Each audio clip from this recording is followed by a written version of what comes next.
Bonsoir à tous. Je tiens tout d'abord à remercier Madame Méran pour cette invitation, ainsi que Monsieur Peter et Madame Birambeau, grâce à qui ces histoires continuent de vivre et de nous enseigner. Et surtout merci à Monsieur Lévy et Monsieur Cohen pour avoir partagé leurs récits. Écouter ces histoires est à la fois bouleversant, mais aussi profondément inspirant. En tant qu'étudiante en criminologie, et passionnée par l'histoire de la Shoah, cette rencontre représente bien plus qu'un simple moment d'échange. Alors, il est vrai que vous étiez très jeune pendant la guerre, et donc il est naturel que certains de vos souvenirs soient flous. Et pourtant, vous avez su partager vos vécus malgré les difficultés que cela implique, et c'est une véritable richesse qui nous permet de comprendre la complexité de vos expériences.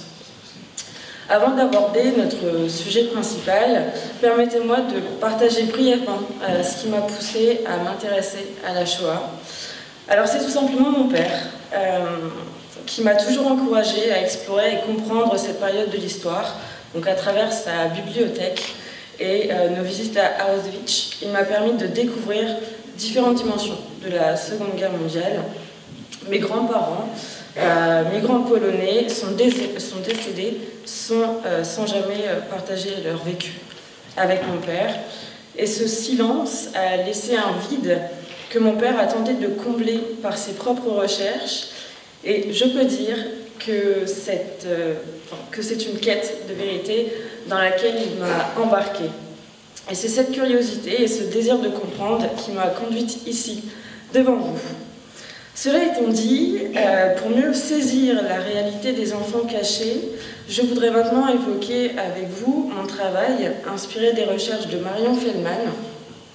Alors, grâce à une analyse historique et psychanalytique, ainsi qu'au recours à la psychologie du développement et à la théorie de l'attachement, Madame Feldman a su mettre en lumière les facteurs de vulnérabilité et de résilience de ces enfants cachés. Donc mon intervention vise ainsi à explorer comment le vécu de ces enfants a impacté leur développement psychologique, social et identitaire. Pour commencer, je tiens à souligner que c'est en France qu'il y a eu le plus d'enfants juifs sauvés. Les chiffres soulignent l'efficacité des opérations de sauvetage. Donc en effet, entre 1942 et 1944, le nombre d'enfants déportés a considérablement baissé. Seulement, le sauvetage s'est réalisé dans l'urgence, et donc le quantitatif a pris le pas sur le qualitatif. C'est-à-dire qu'il s'agissait de sauver un maximum d'enfants.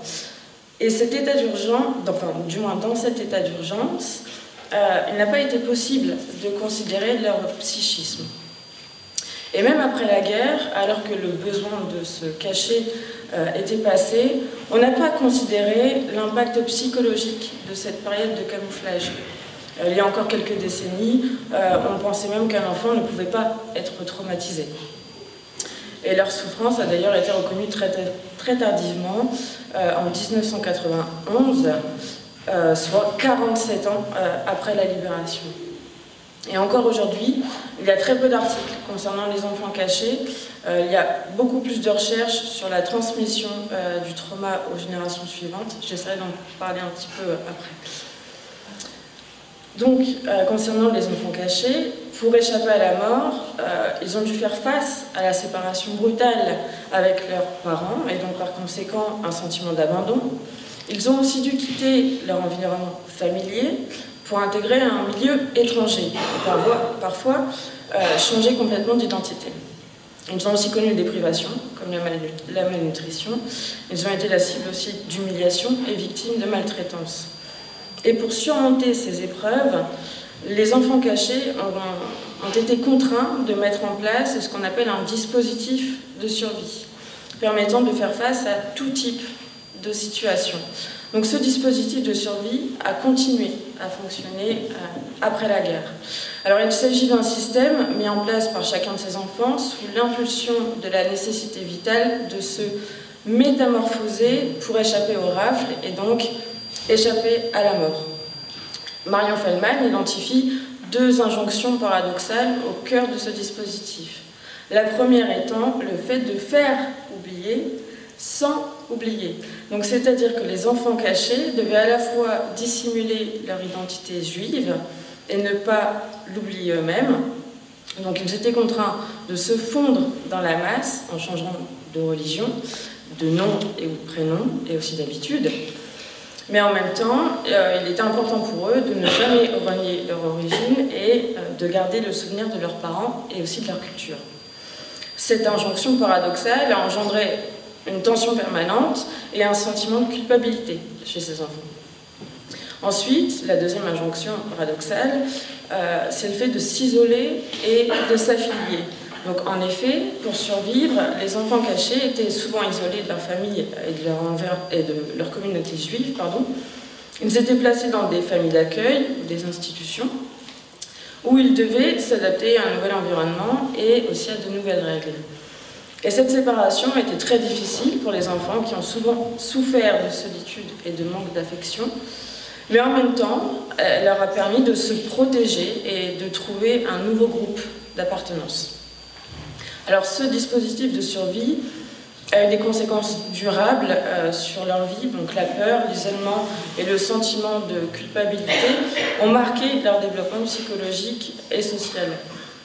D'ailleurs, de nombreux enfants cachés ont souffert de troubles anxieux, de dépression et de difficultés relationnelles. Difficultés relationnelles que je vais évoquer juste après. Donc voilà, pour être protégés, ils ont dû être invisibles et leur souffrance n'a pas cessé après la libération. Après la guerre, les enfants ont été ballottés d'un endroit à un autre, un peu comme un objet. On met ici, qu'on remet là et qu'on remet ici. Donc certains aussi ont retrouvé leurs deux parents, d'autres un seul, et d'autres sont devenus orphelins. Donc en plus d'avoir été cachés durant la guerre, ils se sont retrouvés soit enfants de survivants de la Shoah, soit orphelins. Donc, au traumatisme vécu entre 1939 et 1945 s'ajoutent aussi ceux d'après-guerre. Par exemple, pour les enfants orphelins, le deuil, on peut le qualifier d'impossible, dans le sens où il n'y a pas forcément de sépulture. Et pour ceux qui ne sont pas orphelins, les retrouvailles avec les parents ont parfois été difficiles, après 1 an, 2 ans de séparation, voire plus. Et il faut aussi souligner que l'objectif après-guerre a été de faire retrouver à ces enfants leur groupe d'origine. Mais cela implique que les liens affectifs qui avaient été noués avec la famille d'accueil ont été rompus. Donc ils ont aussi dû rompre avec la foi chrétienne qu'ils avaient parfois rencontrée. Ainsi, leur développement a été marqué par des déplacements incessants, des ruptures affectives et des changements d'identité.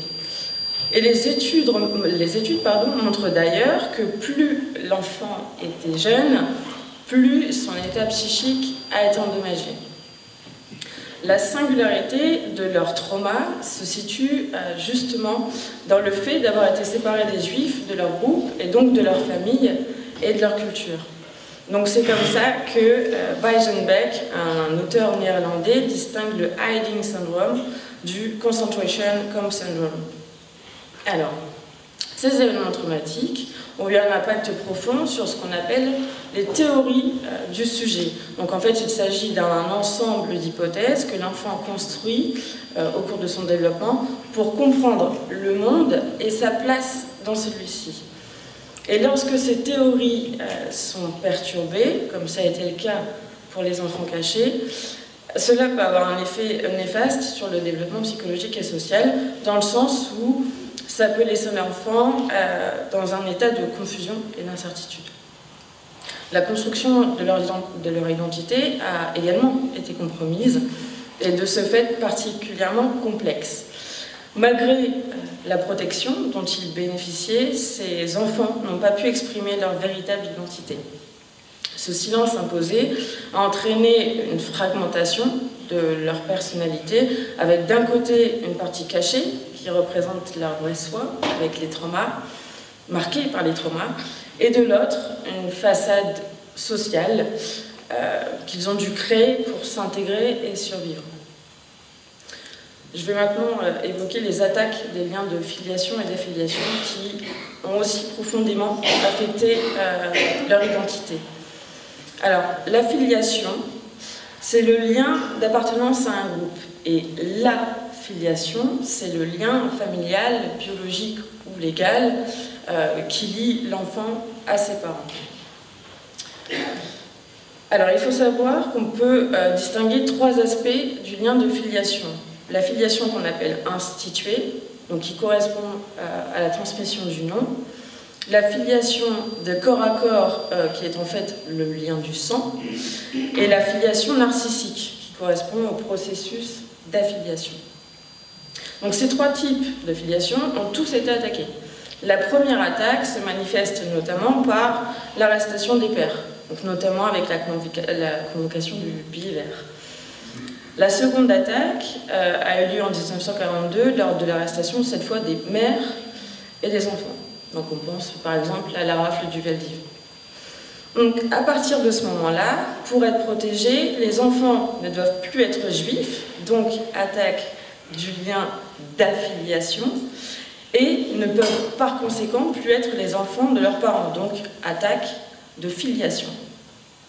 De même, les actes d'acculturation manqués, cette désaffiliation et réaffiliation non aboutie ont situé les enfants cachés à l'intersection de plusieurs identités. Donc pour l'expliquer simplement, l'acculturation, c'est le processus par lequel une personne adopte des éléments culturels, donc la langue par exemple, les habitudes, les valeurs d'un autre groupe. Et donc ici, le changement forcé d'identité peut être vu comme un acte d'acculturation manquée qui, au lieu de créer une synthèse de 2 mondes culturels, a en fait effacé leur identité d'origine. Et le passage d'un monde familier à un univers étranger, puis à un retour qui a provoqué parfois un sentiment d'étrangeté vis-à-vis de sa propre famille, correspond à ce qu'on appelle la déculturation. Donc, à la différence de l'acculturation, ici il s'agit surtout d'une perte de sa culture d'origine sans adopter pleinement une nouvelle culture. Et donc, cette désaffiliation forcée et cette réaffiliation non aboutie peuvent créer une faille narcissique. Une faille narcissique, c'est une fragilité de la construction de l'estime de soi. Et donc, cette faille vient affecter l'identité de l'individu jusqu'à pouvoir provoquer un effondrement, ce qu'on appelle un effondrement identitaire difficile à surmonter. Et en plus de l'angoisse, de l'anxiété et la dépression que ça peut provoquer, cela peut générer aussi un sentiment de ne pas être à sa place. Et le clivage, ce clivage-là se retrouve également à l'âge adulte. Un concept intéressant pour décrire comment ces expériences traumatiques persistent dans la vie adulte est celui du Compound Personality développé par Tauber. Alors cet auteur distingue 3 dynamiques possibles. Soit l'enfant traumatisé et l'adulte sont intégrés de manière harmonieuse, donc c'est-à-dire que le survivant a développé des mécanismes de défense sains et donc est capable par exemple de parler de son expérience sans être submergé par l'émotion. Soit l'enfant traumatisé est encapsulé dans une partie de la personnalité de l'adulte, et donc là l'individu peut avoir des flashbacks par exemple ou des cauchemars, mais est capable de vivre normalement au quotidien. Enfin, la 3e possibilité est que l'enfant traumatisé et l'adulte soient en conflit permanent, et donc la personne, là, elle a du mal à gérer ses émotions et peut avoir des comportements autodestructeurs. Après, d'autres chercheurs comme Fogelman, Bajda et bien d'autres peuvent être cités pour justement souligner la complexité de l'identité des enfants cachés. Certains auteurs parlent de double identité, de personnalité cryptique ou encore d'identité en crise. Mais il est également important de parler des silences qui ont marqué leur parcours, car ces silences, loin d'être anecdotiques, ont eu des conséquences profondes sur leur vie et leur identité. Donc ces enfants ont grandi dans le silence. Pendant la guerre, c'était une condition de survie. Mais après la guerre, le silence est resté omniprésent. On peut même parler de triple silence. Celui des enfants, donc qui malgré leur souffrance n'osaient pas parler. Celui des parents, qui refusaient ou étaient incapables de parler de leur propre vécu. Et celui de la société, qui a préféré tourner la page et qui voyait ses enfants comme chanceux, puisqu'ils avaient échappé au camp et à la mort, contrairement à tant d'autres. Mais ce silence, combiné à l'idée que les enfants étaient trop jeunes pour comprendre les horreurs qu'ils avaient vécues, a minimisé leur souffrance et renforcé l'isolement. Donc leur expérience, bien que traumatisante, est restée invisible aux yeux de ceux qui les entouraient. Et le fait que ce traumatisme de ces enfants ait été mis en sourdine a eu des conséquences durables aussi sur les générations suivantes. Parce qu'en devenant eux-mêmes parents, beaucoup ont choisi de ne pas parler de leur passé. Et leur intention était de protéger leurs propres enfants, mais ce silence a souvent eu l'effet inverse, dans le sens où leurs enfants, du coup, en l'absence d'explication, ont souvent voulu combler ce vide par des fantasmes parfois plus terrifiants que la réalité elle-même, et ce qui a généré de la confusion et de l'incompréhension. Donc, il est donc impératif de briser ce cycle de silence.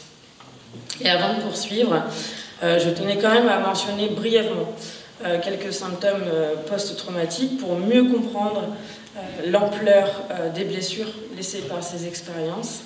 Car à mon sens, il est important de comprendre non seulement les récits, mais aussi les séquelles psychologiques qui ont laissé. Voilà. Donc, l'effraction psychique, par exemple, peut provoquer de l'anxiété, des angoisses, des doutes, des changements de personnalité, de la tristesse, des troubles de la mémoire, des problèmes psychosomatiques, une amnésie, des cauchemars. La survie a parfois conduit à de l'hypervigilance, des troubles du sommeil, un clivage et parfois de l'hyperactivité. Et les attaques d'affiliation, dont je parlais tout à l'heure, impliquent l'impression de ne jamais se sentir à sa place, l'impression de ne jamais être compris, et aussi le fait d'être en manque de quelque chose. Donc ce sont des notions un peu techniques, mais elles nous aident quand même à saisir l'étendue des défis auxquels ces personnes ont dû faire face. Et enfin, j'aimerais aborder un aspect plus lumineux de leur récit, car ces histoires témoignent non seulement des souffrances vécues, mais aussi de la force et de la capacité de ces personnes à se reconstruire. Donc en effet, malgré les traumas, ces enfants ont fait preuve d'une résilience remarquable. Et deux concepts essentiels à considérer ici sont les facteurs de protection et de résilience. Donc ces facteurs sont liés, mais il faut toutefois les distinguer. Les facteurs de résilience englobent un ensemble de capacités et de ressources qui permettent, eux, de faire face au stress et à l'adversité, tandis que les facteurs de protection sont des éléments spécifiques qui atténuent les impacts négatifs. Donc dit simplement, les facteurs de protection aident à prévenir les problèmes, tandis que les facteurs de résilience aident à surmonter les difficultés quand elles surviennent. Et concernant les facteurs de protection, beaucoup d'éléments ont joué un rôle dans le développement psychologique et émotionnel des enfants cachés. Par exemple, la présence d'adultes bienveillants et donc de relations sécurisantes ont fourni un sentiment de sécurité essentiel pour leur développement affectif. De la même façon, le maintien des traditions, qu'elles soient culturelles ou religieuses, après les événements traumatiques, ont également pu les aider à avoir des repères stables. Et on ne pense pas souvent aux relations avec la nature et les animaux, mais celles-ci ont aussi pu apporter un sentiment de réconfort. Je pense notamment aux loups. Et des institutions aussi, comme l'Église, ont pu leur permettre de créer une base solide pour se reconstruire après. En ce qui concerne les facteurs de résilience, il est intéressant de noter que, paradoxalement, l'absence de filiation a parfois permis une certaine liberté dans la reconstruction de leur identité. De la même façon, les affiliations à divers groupes, alors qu'il s'agisse de groupes de parole ou d'organisations religieuses, peu importe, Tout ça a permis de rompre l'isolement et de retrouver un sentiment d'appartenance dont ces enfants avaient particulièrement besoin. Et la participation à des activités créatives a aussi été un moyen de traiter les traumas. Donc que ce soit à travers l'art, l'écriture ou le témoignage, ces actes de création ont servi d'outils thérapeutiques. Et des démarches comme le retour à leurs racines, donc au judaïsme, ou l'exploration de nouvelles identités sont également des moyens qu'ils ont utilisés pour se redéfinir et chercher un sens à leur vécu. Enfin, il est essentiel quand même de souligner leur capacité à élaborer leur traumatisme. Donc je pense notamment aux démarches psychothérapeutiques qui leur a permis d'atténuer les impacts négatifs de leur passé. Donc ainsi, les histoires de ces enfants cachés sont non seulement des témoignages de souffrance, mais aussi de résilience face à l'adversité. Et ces histoires trouvent écho dans notre société actuelle. En effet, comme le suggère Marion Feldman, le concept d'enfant caché peut s'appliquer à des situations contemporaines. Aujourd'hui, on peut penser à ces enfants qui doivent fuir leur pays pour échapper à des conflits ou des violences, ou à ceux dont les parents sont sans papier et risquent l'expulsion. Pour eux, par exemple, le retour forcé dans un pays qu'ils ne connaissent pas, souvent dans des conditions précaires, représente une menace pour leur développement psychologique et social, car, comme pour les enfants cachés, ça peut entraîner des ruptures identitaires et des pertes de repères culturels. Alors, ces parallèles ne visent pas à comparer les souffrances, mais simplement à montrer combien le vécu des enfants cachés peut nous inspirer aujourd'hui.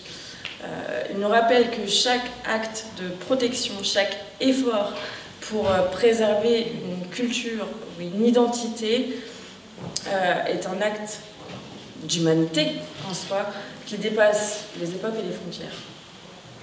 Donc les récits partagés aujourd'hui, qu'ils soient vécus directement ou non, sont essentiels. Et à ceux qui n'ont pas encore raconté leur histoire, je souhaite adresser un message. Nous voulons vous écouter, parce que vos récits sont un héritage précieux. Et à mon sens, c'est en écoutant et en comprenant, surtout en comprenant ces histoires, que nous pouvons véritablement honorer ceux qui ont vécu ça.